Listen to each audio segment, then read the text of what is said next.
Bismillahirrahmanirrahim. Assalamu alaikum everyone. This lecture is from the chapter Protection, Support and Movement. We will study animal form and function in a comparative perspective. Course contents of this chapter include protection, movement and support and movement. This lecture is from the topic movement. Movement in animals. Movement is the characteristic of animals. Animals are eukaryotic, multicellular, motile heterotrophs. At some stage in their life cycle, all animals are capable of movement. So, we say that movement is the characteristic of all animals. Types of movement. There are two types of movement, non-muscular movement and muscular movement. Four cell types contribute to movement. These include amoeboid cells, flagellated cells, ciliated cells and muscle cells. Amoeboid cells, flagellated cells and ciliated cells are involved in non-muscular movement, whereas muscle cells are involved in muscular movement. Non-muscular movement in animals. This is the main topic of today's lecture, which is non-muscular movement in animals. Nearly all cells have some capacity to move and change shape due to their cytoskeleton. As you know that all cells have cytoskeleton, or cytoskeleton is the skeleton of a cell. Cytoskeleton consists of intermediate filaments, microtubules and microfilaments. Microfilaments is made up of actin protein and microtubules are made up of tubulin protein. Protozoan protists move by means of specific non-muscular structures. These include pseudopodia, flagella and cilia. The non-muscular structures pseudopodia, flagella or cilia have contractile proteins, actin and myosin for movement. Here it is the diagram of an amoeba. In amoeba, interaction of actin with myosin causes cellular contraction and pulls the cell's trailing edge forward. Here you see that this is the extending pseudopodium, and in this direction this amoeba will move. So, interaction of actin and myosin causes cellular contraction, which can also result in production of pseudopodia, which are used for locomotion or feeding. Actin and myosin as evidence of evolution. Interactions between these proteins, that is actin and myosin, are also responsible for muscle contraction in animals. The presence of actin and myosin in protozoan and animals is evidence of evolutionary ties between the two groups. Like in amoeba, as in the previous slides, you learned that interaction of actin and myosin can result in the production of pseudopodium, and these actin and myosin are also responsible for muscle contraction in animals. Non-muscular movement in animals. Amoeboid movement. Amoeboid movement occurs through non-muscular structure pseudopodia. Pseudopodia word is derived from the Greek word pseudos, meaning false, and podion meaning little foot. So, pseudopodia means false little foot. As the name suggests, amoeboid movement was first observed in amoeba. Structure of amoeba. Amoeba primarily encompasses three main parts, which includes the cytoplasm, plasma membrane and nucleus. The cytoplasm can be differentiated into outer ectoplasm and inner endoplasm. Amoeboid movement. The plasma membrane of an amoeba has adhesive properties, since new pseudopodia attach to the substrate as they move. Like in this video, you see that it is the moving amoeba, and this amoeba has the extending pseudopodia or false foot. Mechanism of amoeboid movement. As an amoeba moves, the fluid endoplasm flows forward into the fountain zone of an advancing pseudopodium. Here you see that this is an advancing pseudopodium, and it is the fountain zone of this pseudopodium, and it is the recruitment zone. As an amoeba moves, the fluid endoplasm flows forward into the fountain zone of an advancing pseudopodium. As it reaches the tip of a pseudopodium, endoplasm will change into an ectoplasm. Here you see that this endoplasm, when it reaches at this tip of the advancing pseudopodium, it will change into the ectoplasm. At the same time, the ectoplasm near the opposite end, which is named as the recruitment zone, here this ectoplasm will change into an endoplasm and it begins flowing. Now I am repeating this mechanism of amoeboid movement. Endoplasm flows into an advancing pseudopodium. Here this endoplasm, it flows into an advancing pseudopodium. At the tip which is named as the fountain zone of the pseudopodium, endoplasm will change into an ectoplasm, and here in this opposite at the opposite side, the recruitment zone of amoeba, ectoplasm change into the endoplasm and begins flowing in the direction of movement. Here you see that this is the direction of movement of an amoeba, and it is also visible in this video that it is a moving amoeba, and this animal is moving in this direction, and here you see that these are the advancing pseudopodia. Examples of amoeboid movement. Amoeboid movement is the most common mode of locomotion in eukaryotic cells. White blood cells utilize non-muscular amoeboid movement. Here in this video, the green color structure indicates the bacteria, and here you see it is the macrophage. Macrophage is a white blood cell, and it is involved in the phagocytosis of bacteria. So here this macrophage is phagocytizing the bacteria by utilizing the non-muscular amoeboid movement. Amoeboid movement also occur in embryonic tissues, in wound healing process, and in different cell types growing in tissue culture. Here you see this is the process of the wound repair, and it indicates the fibroblast migration. So the fibroblasts are moving by using the amoeboid movement process.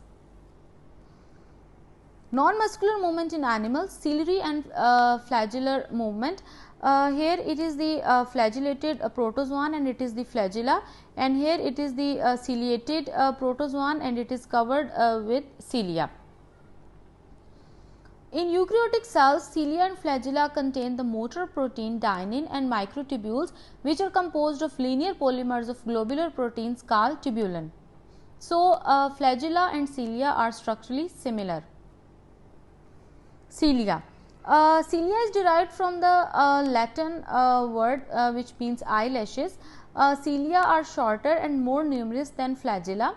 Here you see it is a paramecium, and it is covered with cilia, and a numerous number of cilia are covering this animal. Ciliary movements are coordinated movements. In some ciliated protozoans, pair of cilia occur in rows. Rows of cilia beat slightly out of phase with one another, so that ciliary wave periodically pass over the surface of the protozoan. Here you see it is the moving paramecium, and the cilia are also visible in this video. This diagram shows the direction of an animal movement. Actually this diagram depicts the ciliary movement, and here you see the direction of animal movement. Here animal is moving in this direction, and in this video the this paramecium is also moving in this forward direction.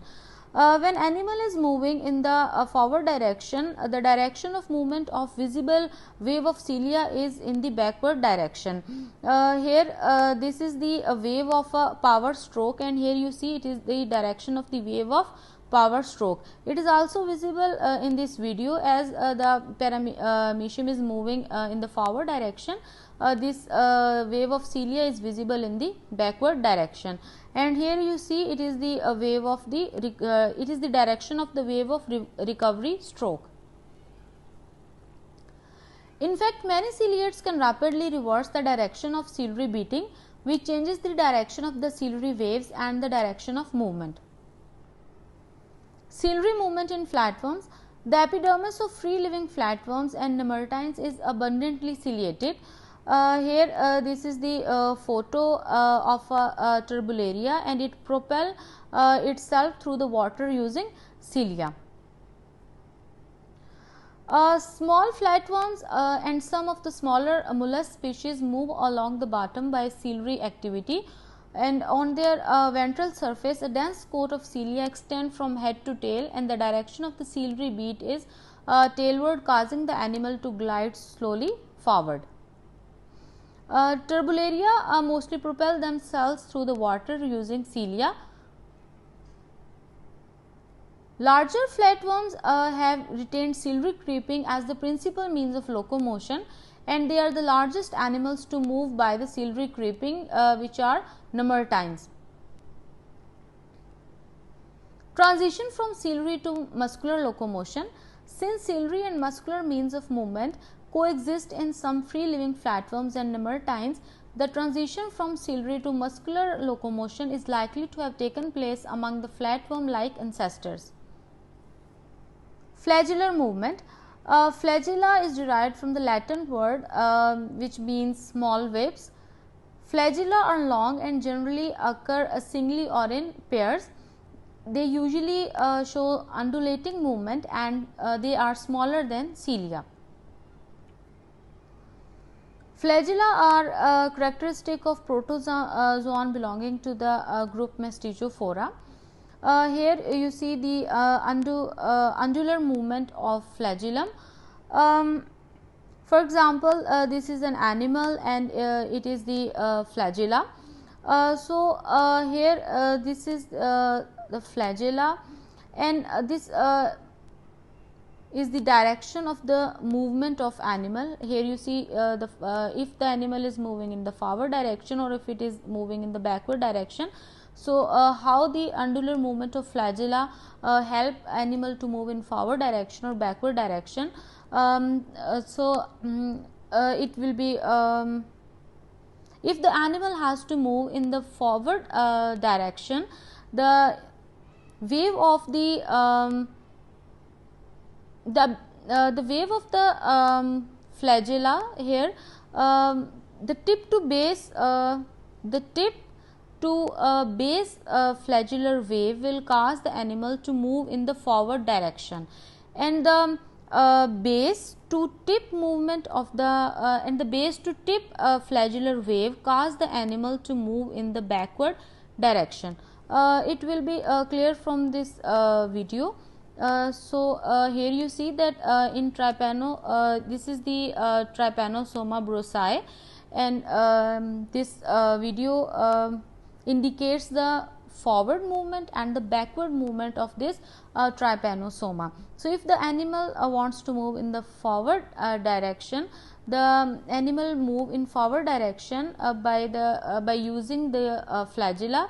Here, if the tip to base flagellar wave cause the animal to move in the forward direction, and whereas the base to tip wave move the animal in the backward direction.